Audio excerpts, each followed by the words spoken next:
Was I here for all of the bird stuff? No. I would say by the end of it, I was just kind of like skimming some of the bird chapters because I was like, I'm not here for the bird stuff.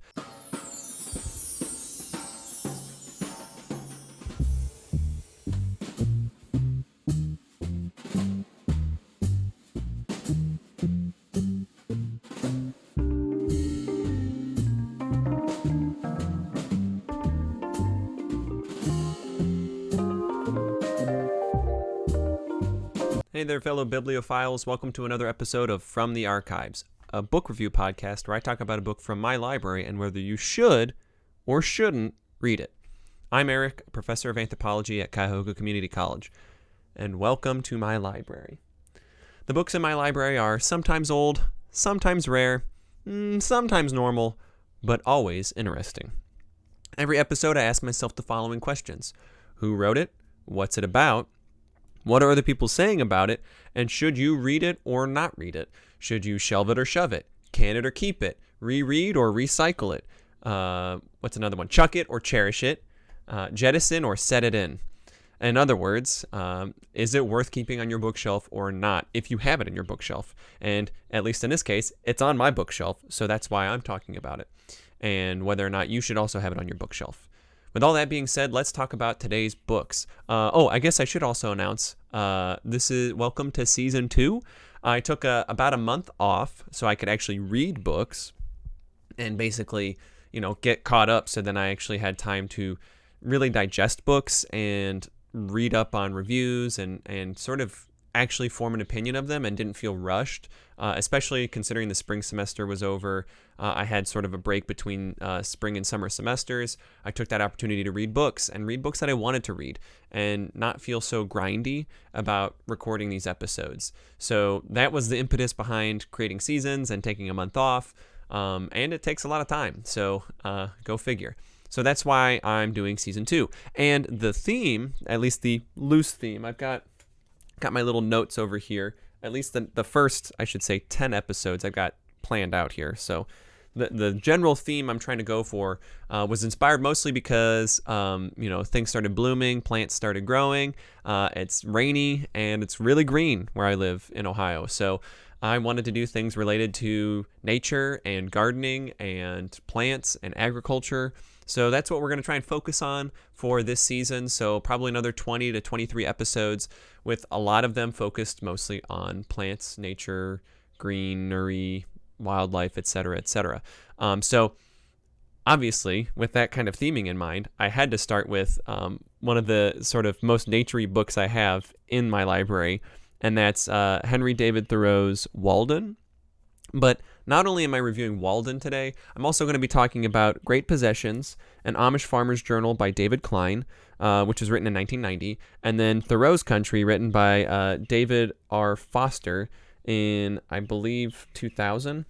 And so go figure, they're all kind of in the same vein of one another. So what are they about? Well, Walden probably is pretty well known. I would assume if you went to school in America, you probably had to read Walden or snippets of Walden at some point. Basically, it's Henry David Thoreau's most famous book. I think he only actually wrote 2 books in his whole lifetime, but he wrote a crazy amount of notes, bonkers amount of notes. And essentially, Walden is a synthesis of about 2 years worth of him living in a cabin, or really a shack, at Walden Pond, which one of the main critiques that a lot of people have had of Walden is that he went out to live with nature, but really he was like 2 miles from like downtown Concord, Massachusetts. And really, today Walden Pond is like maybe a 45-minute drive from downtown Boston. So like wasn't really in nature, but I still think it's a great book. I think Walden kind of inspired me last year in the heart of COVID. I read this in July of 2020, I reread it in July of 2020, and I really enjoyed his writing style. It definitely felt like he very intentionally picked the passages that he did. It sort of felt disjointed at times, like there was themes, like each chapter had a cohesive theme and narrative to it in some regards, but definitely chapter to chapter, there wasn't necessarily any like rollover that connected the two. So like one chapter might be about his beans. I mean, that's like one of the most famous things that people talk about when they talk about Walden, especially if you watch the show Dickinson on Apple TV. I believe John Mulaney is cast as Henry David Thoreau, and they show him in the shack at Walden. And he's just like, you want to see my beans? I've got lots of beans. And it's just bean pots everywhere. He grows a lot of beans, and he talks about them in Walden. So, yeah, the beans part, not a big fan of those sections of the book. But definitely, I think it was groundbreaking in its day. And I still think it's kind of interesting to read today because it does make a lot of interesting talking points. And maybe this is just me coming off of the end of season 1 where I had Jack Trussler on and we talked about the book Eating Animals, but it definitely sort of laid the foundational groundwork for like vegetarianism, I would say in the 19th century, which probably wasn't a big thing and people were probably like, you're insane for eating no meat. But he talks about it quite a lot in Walden. So I'm sure for this day, it was pretty revolutionary to talk about vegetarianism in the way he did. And he talks about like the Bhagavad Gita and other Eastern religions and texts, which is probably also pretty radical for the 19th century. Like this is also the same time as like Joseph Smith and the Church of Latter-day Saints is being formed. And you have a lot of Christian movements forming. I think this is around the time of... not Mennonites, Methodists.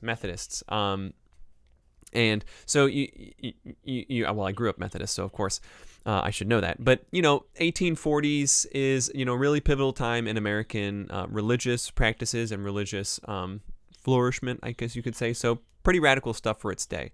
And that's Walden in a nutshell. He talks a lot about living out there on the pond. He talks about winter. He talks about the animals he met, the people he ran into, what it was like living out there. One of the things that always stands out for me, and that's probably because I'm an archaeologist, and I think actually one of my old advisors, Mike Schott, used to talk about this as well, is Walden is one of the good few examples, at least Thoreau in general, where he talks about sort of finding artifacts and projectile points, arrowheads as he calls them. And he gives us a little insight into, just the immense density of artifacts on the American landscape in the 19th century that today are scattered to the winds. So like in Henry David Thoreau's time, there's probably millions more artifacts to be found, but people picked them up like Thoreau did, just sort of casually while planting his beans. And so it was just interesting reading sort of the archaeology perspective of someone from like the 1840s. I really appreciated those. I thought those were fun. I'm sure other people probably don't think it's as fun, but that's just one of the other highlights that I liked about Walden. So that's Walden in a really, really brief nutshell. And when I really thought about it, I realized I should review Walden in tandem with Thoreau's Country and Great Possessions because they're all sort of in the same vein of white guy talking about living in nature. Because Great Possessions is an Amish farmer's journal, David Kline. I also just realized on right before hitting record on this episode is that all of them have David in their name, so I don't know if there's also the connection of you have to have the name David in order to truly appreciate nature. So maybe it's just not in the cards for me to write a book about living in nature because I don't have David in my name. But David Kline wrote this in 1990.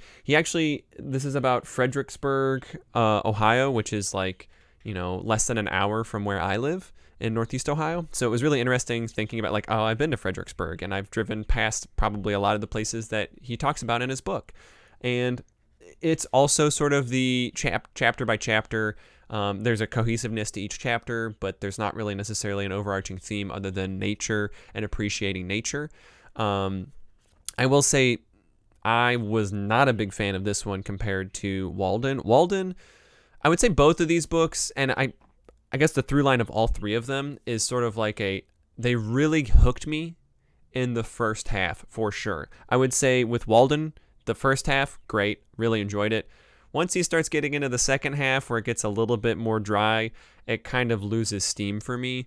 Same with Great Possessions. Starts off strong. Like he's bouncing around between talking about birds, talking about crop plantings, talking about plants and harvesting plants like wildflowers and all that kind of stuff, looking for mushrooms, all these really interesting things.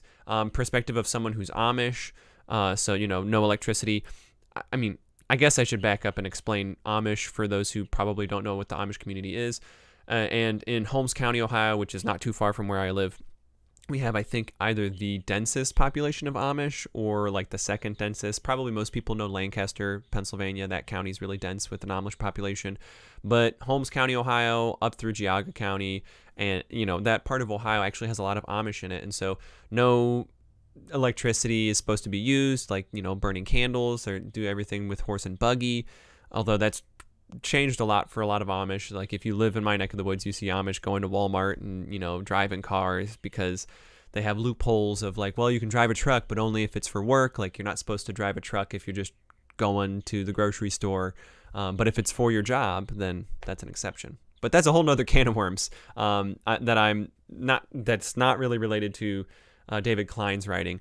But yeah, I would say his book also kind of loses steam for me, mostly because I'm not an ornithologist, someone who studies birds or has an interest in birds.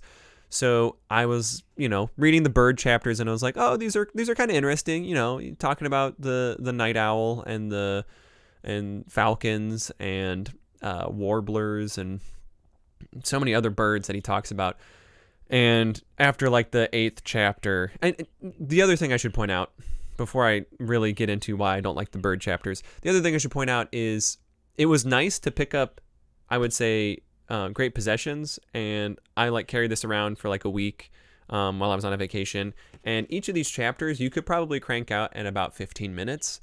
They're very short chapters. They're not long pieces, because it was essentially a compilation of everything he's written for, I guess, Life magazine, or I don't think it was Life. It was something akin to that, like an Amish Life magazine. And they were just compiled into one book. So certainly reading one little 15-minute article about a bird is probably like, yeah, I can handle that. But then imagine reading 20 of them in a row, and now all of a sudden you're like, I don't want to read another one about your experience meeting a warbler or, getting your binoculars out. Did it inspire me to put binoculars on my kitchen table and have out another book, Wildlife of North America, Reader's Digest? Did it inspire me to have that stuff out and from time to time look through some binoculars and look at stuff? Absolutely. I would say all three of these books gave me an itch to sort of just observe nature, and it gave me a reinvigorated passion to just sort of appreciate nature more and go on hikes and that sort of thing. That's David Kline's Great Possessions. Definitely starts out strong, and then he circles back to some interesting stuff at the end that's not related to birds. But yeah, just, in my opinion, too much bird stuff. Too much bird stuff going on in this book. And then the last one, by David Foster, Thoreau's Country. I guess the subtitle is Journey Through a Transformed Landscape. This one I had high hopes for. David Foster is, they said he's like an arborist. David Foster is director of the Harvard Forest in Petersham, Massachusetts, and teaches ecology at Harvard University, at least at the time of this publication. That's what he was doing. So I had high hopes of like, this is basically Walden 2.0 is how I was thinking of it in my mind. And like the way the cover looks, I mean, it's called Thoreau's Country, Journey Through a Transformed Landscape, talking about, Henry David Thoreau. I was like, okay, here we go. This is the spiritual sequel to Walden. And boy, was this not that. The first 2 chapters are basically him giving context of how things have changed and how things are different from Walden to today. And what was interesting was the perspective of there's more natural forest growth today than there was in Henry David Thoreau's time. Ironically, he basically puts Henry David Thoreau on blast, saying like, hey, when you were in Walden, there was a lot of pasture and cropland that is now today like preserve and forest land. So we probably have more forested land in Massachusetts today than Henry David Thoreau did in his time, which I thought was an interesting perspective on like, nature looks a lot different today, looks more naturey, and how it wasn't really truly naturey in his time, nor is it really truly naturey in David Foster's time or the present. But then after like chapter 2, that's where it just kind of hard turn in another direction, and it just becomes quotes from Henry David Thoreau.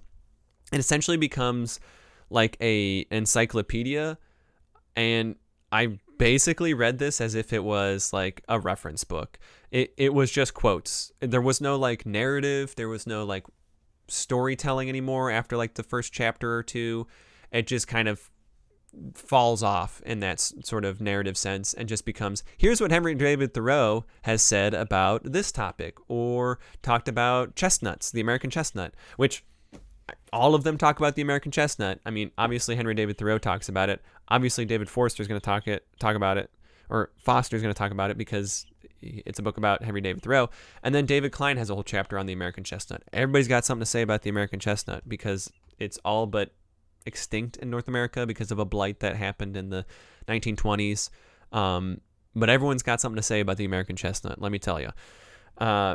So yeah, it just sort of becomes an encyclopedia of Henry David Thoreau quotes, which some of the quotes are really interesting and good, but it doesn't make for compelling or interesting reading in that regards. It definitely makes an interesting case of like, hey, I'm going to go hunt down information about this specific thing. And so it sort of becomes more of a reference book than an actual like, I'm reading this cover to cover kind of book.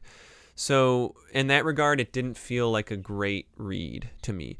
Now, I will say I did enjoy in Walden when he talks about artifacts and hunting for arrowheads.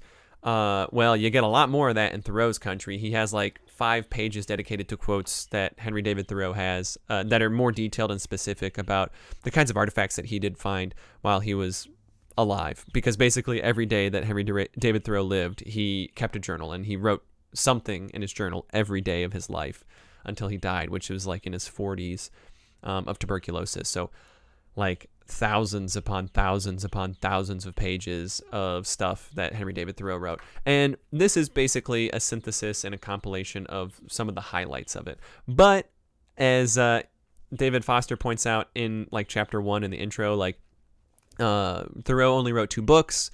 So, you know, a lot of his writing is actually just in field notes and in journal entries.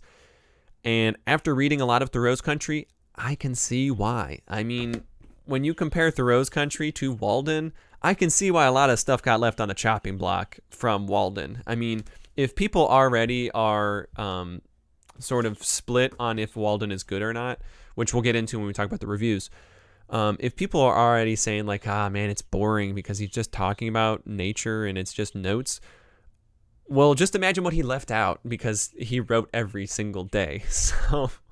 Or like the story, like there's another one that people probably remember from high school. I know I remember having to read like this one passage of Walden in high school, and my wife remembers it as well. Kristen, she's just like, oh yeah, there's like this one story about like ants fighting and like being like moving as one, and he's just really obsessed with these ants. Now imagine all the other ant anecdotes and observations he made that didn't make it onto Walden. And so I think that's where sort of Thoreau's country misses the mark, is that, yeah, he made Walden the way it was for a reason. Like, these are neat quotes and all, but, you know, they don't make for a great book in of itself. So those are my thoughts on these 3 books. I kind of flew through all of them, but I also, you know, it's 3 books, so it's a lot of ground to cover in a short amount of time. If I had to rate them, I would honestly, you know, as much as I've been critiquing Walden, I still, like, I enjoyed it so much that I thought about rereading it for this episode. Even though I read it in the summer of 2020, I thought about maybe I'm going to reread it again. Then I thought, you know what? I read it a year ago. Give it a break. Let it lie. Let it simmer for a while. But honestly, I think Walden is one of those books that's like, it's an American classic, and I think it belongs in the category of like, this is something that at some point in your life you should try to read if you can. And that's why I would give it a 5 out of 5. Do I think it's like the best book ever? No. You know, these are just reviews. But do I think it's something in the pantheon of like, hey, if you're going to try and read like all of the greats, I'd throw it in there. Maybe that's a bit precocious or, you know, bold of me to say. But yeah, I would throw Walden in the mix there. These other 2 definitely are not in the same league. Thoreau's country, oof. Good reference material. Do you need to have it on your bookshelf? That's a big no. If you're going to get Walden, you've got all the stuff you need in Walden. You don't need Thoreau's Country. I enjoyed Thoreau's Country. I'm going to keep it, but I'm going to give it a solid 2 out of 5 because it's mostly for reference material at this point, and I would not consider it like, I'm reading this for fun kind of thing. And that's coming from someone who does enjoy reading really dry stuff. I mean, I'm an archaeologist, so I read dry literature all the time. And then Great Possessions, like I said, if you're into birds and bird watching, I mean, this book is so up your alley, so much up your alley, because I would say over half of it is nothing but chapters about birds and bird behavior. And I would say you could probably get away with reading the first half of this and then not reading the second half with all the birds in it as much, and probably still have a great time with it. And what's nice about it is even if you are mildly interested in birds or just mildly interested in the book, you can read these chapters like 15-ish minutes per chapter. And I would say you don't even have to read these in order. Just pick the chapters that you want to read. Like, just go in, find one that's interesting to you. Like, I mean, granted, they don't tell you much when you look at the chapter titles, like Arctic Migrant. If it doesn't specifically say what it's about, I'm gonna guess that's about a bird. Like, when in doubt, it's a bird. Winter Visitors. Oh, that's definitely about birds. Hunger Moon might be about birds, but that one actually was about what was that one about? I think it had to do with a specific plant. I could be wrong. Wetland Music, definitely about birds. Of Warblers and Mushrooms, it's about birds. So yeah, if you like birds and you're into bird watching and you have a pair of binoculars, I would say get a book that has reference or like, pictures and whatnot about different birds in your area, and then pick up Great Possessions. I thought it was a decent read. It's probably, you could probably find a copy for like $5-10. So, if that's your jam, it's a good book. I'm going to give it 2.5 out of 5. I thought it was a solid middle ground. But yeah, that's my thoughts on Great Possessions. So the question now is, what are other people saying about these books? So I'm going to start with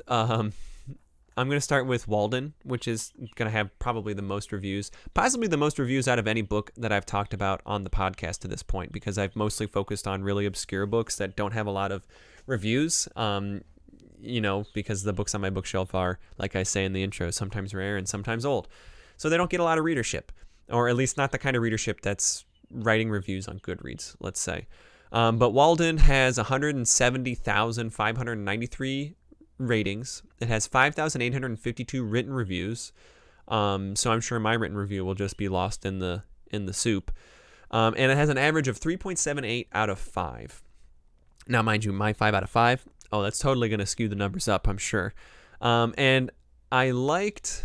oh no, did I already lose it? No, here it is. Here it is, Amanda. So I give it a 5 out of 5. So inherently, I'm going to read the opposite.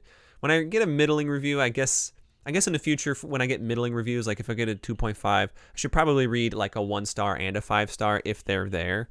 But in this case, since I gave it a 5-star, I'm going to read Amanda's review from January 2nd, 2009. And it's a bit lengthy, so I'm just going to read it real quickly here. 1 out of 5 stars. I will go against the grain of society here and say that this was not worth it. There are a few gems of wisdom in here. Maybe the Cliff's Notes or a heavily abridged version would be more tolerable. Here's what I didn't like. Thoreau went off to, quote, live by himself, when in actuality he was a mere 2 miles away from town and could hear the train whistle daily. Not exactly out there roughing it. He lived in a shack on land that a friend of his owned, so he was basically a squatter. Most of the food he ate was given to him by townsfolk who were alternately intrigued by his way of living or felt sorry for him. These are the same people he is judging for their way of life, yet he is dependent on them. Also, and this may be just because I already strive for a simplified life, hardly a one of his truisms felt fresh or inspiring to me. It was a book full of self-importance and judgment on society, not a man I would want to have an afternoon chat with. I understand at the time his ideas were totally out there and revolutionary, but he is too bombastic about the whole thing, as if he himself had single-handedly figured it all out. I was seriously disappointed and hope Emerson will be better. Well, that's the 1-star review by Amanda. I'm not going to lie, Amanda brings up some good points. definitely by the second half, Thoreau definitely gets on his high horse and his soapbox, and I can definitely see that being off-putting. But I still think it was really a good read in of itself. It definitely gives you vibes of conservancy and nature and conservation. And I think it probably, and I'm sure plenty of people have done studies on how Walden inspired an entire generation of people to preserve and protect our environment in the 19th century. So, yeah, I mean, it's a mixed bag for sure. But that's Walden for you. Now let's review Thoreau's Country, and it has a paltry number of reviews compared to Walden. It has 16 total ratings, 4 written reviews, 3.81 out of 5 stars. And Sherilyn on July 13th, 2019, gave it a 2 out of 5. And this is their entire review. I thought this might be a promising read, but in the end, it is just groups of related quotes from Thoreau. Disappointed. Yeah, I'm right there with you, Sherilyn. I had high expectations. I thought this was going to be Walden 2.0. Walden 2.0, it was not. So yeah, at least in that regard, from the marketing standpoint of the cover and the back and everything about it that I knew going into it, it definitely gave me a bait and switch in terms of the content of this book. So that's Thoreau's Country. And then the last one that I want to read reviews from is Great Possessions. And I had to go with Leslie S.'s review from November 4th, 2007. This one was great because it also succinctly summarizes my thoughts on it, which you've already heard extensively about. What I learned, a haiku review. The gift of presence, humble attention to life, birds, sky overhead. Yeah, I think that succinctly sums up Great Possessions, especially that last line, birds, sky overhead. There's a lot of birds in this book, if you couldn't tell already. And in terms of total ratings and reviews, Great Possessions has 128 ratings and 25 written reviews, and it has a 4.11 out of 5. So Great Possessions is already doing better than Thoreau's Country, and I think that's probably because, one, it was vetted for a magazine, and so it was published in a bunch of magazine articles and then compiled together, and there's no bait and switch, I think, behind it, in the sense of you think you're about to read someone's perspective about living alone, and then it ends up being mostly just quotes by Thoreau. So those are the 3 books that I reviewed for today. Great Possessions by David Kline, Thoreau's Country by David Foster, and Walden by Henry David Thoreau. The 3 Davids. There you go. So that's going to do it for today's episode.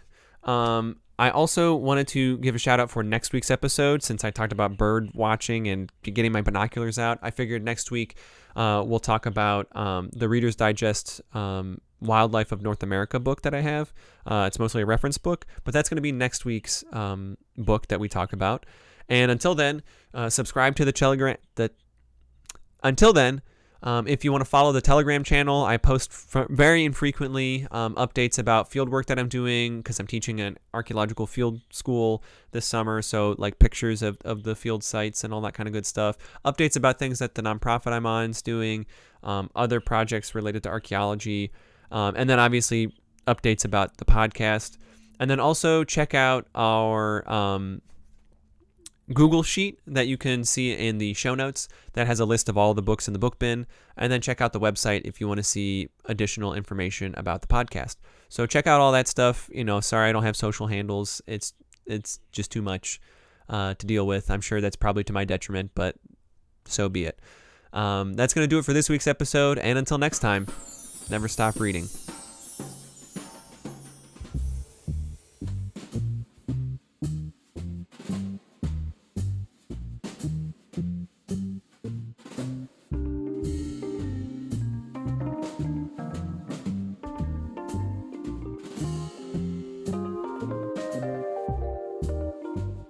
From the Archives is produced by Eric Olson, and its theme song is Lukewarm Hazy by Asher Falero.